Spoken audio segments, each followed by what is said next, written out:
what's happening? This is Jared Stevens with my morning confession.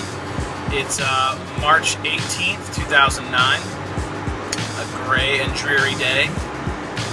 Was reading recently in 1 Samuel, the beginning part of 1 Samuel, the story of Samuel's birth, and the story that comes before that, which is his mom, Hannah, cannot get pregnant despite her husband Elkanah's best efforts. She just can't get pregnant. The text even says that God allowed her womb to be closed, which is very confusing, and I don't understand how all that works.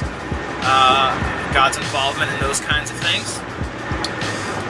But for whatever reason, she couldn't have kids, and she was actually offering up her offering at the temple in front of Eli, and was so distraught over how desperately she wanted a child, how badly she wanted a kid, that she just began weeping so bitterly and so full of anguish and despair that she wasn't even making noise. I mean, it was so much of a scene that Eli thought that she was drunk and even called her out, like in front of everyone, for being drunk.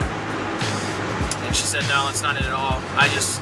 I've prayed so desperately to God for this child, and I just cannot have one. So Eli blesses her, and when you know it, a year later, within that year, she has a kid, Samuel. And this is what's amazing, and this is what really messed me up, and I'm still trying to figure out what this means.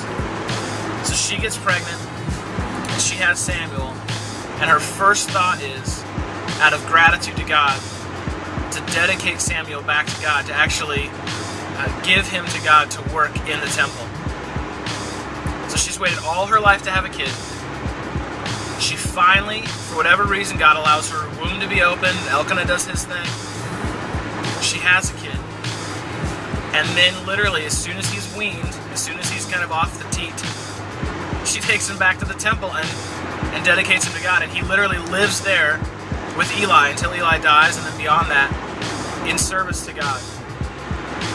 And then what's amazing is, because of that sacrifice, because of her willingness to give the thing that she wanted so badly to God, she was blessed with, I think it's 5 more kids. 3 boys and 2 girls, I think.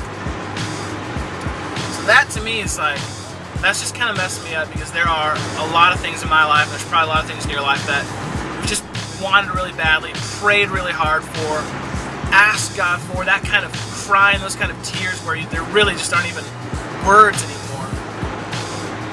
And for those moments and those times when that happens, we get that, whatever that is, to be willing to, within the first breath, say, God, I give this back to you. God, I give this relationship that I've wanted so badly back to you. Do with it whatever you want. God, I give this job, right, that a lot of us are looking for. I've prayed and prayed and prayed for a job that makes sense, and God lines up to it, and I've got it. But I give it back to you. My first inclination is not to do that. It's to go, cool, I got it. You gave it to me. It's mine now. And I'm going to hold on to it as tight as possible. I don't know. I just think it's pretty amazing that Hannah would so desperately want a child and then so freely offer that child back to God after a lifetime of waiting.